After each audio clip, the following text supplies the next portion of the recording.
بسم اللہ الرحمن الرحیم۔ السلام علیکم دوستو۔ ایک نیک سیرت بادشاہ۔ ہندوستان پر ایک نیک بادشاہ حکومت کرتا تھا۔ وہ شاہی خزانے سے ایک پیسہ بھی نہیں لیتا تھا۔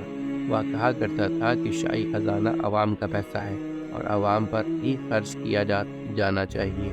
وہ ایک بہترین خوش نویس بھی تھا۔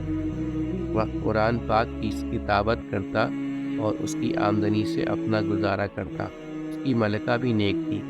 وہ گھر کا سارا کام خود کرتی تھی، صفائی کرتی، کھانا پکاتی، کپڑے سیتی، غرض گھر کے سارے کام کاج اپنے ہاتھوں سے کرتی۔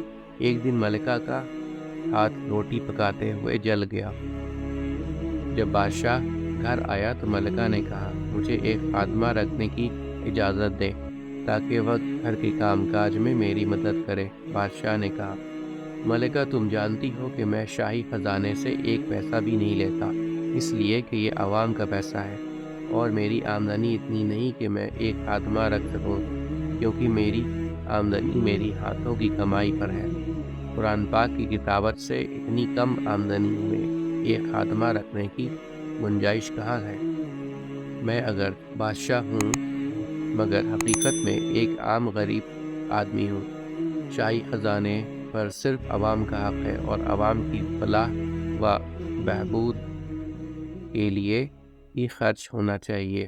اگر آج میں نے اس خزانے سے کچھ لے لوں گا تو کل خدا تعالیٰ کو کیا جواب دوں گا؟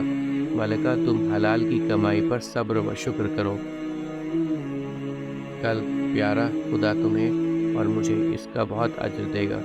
بادشاہ کی ملکہ بھی کیونکہ سمجھدار اور نیک تھی، وہ صبر و شکر کرنے والی تھی، اس لیے پھر سلطان سے اس سلسلے میں کچھ نہ کہا اور گھر کے کام کاج خود ہی کرتی رہی۔ اس لیے کہا جاتا ہے کہ خدا سے دوستی رکھنا ہو تو اپنے ہاتھ سے کماؤ اور حلال رزق سے اپنی اور خاندان کی کفالت کرو۔ اب آپ اس بادشاہ کا نام بھی جان لیں، اس کا نام سلطان نصر الدین تھا۔ امید کرتا ہوں دوستو کہ آپ کو آج کی ویڈیو اچھی لگی ہوگی۔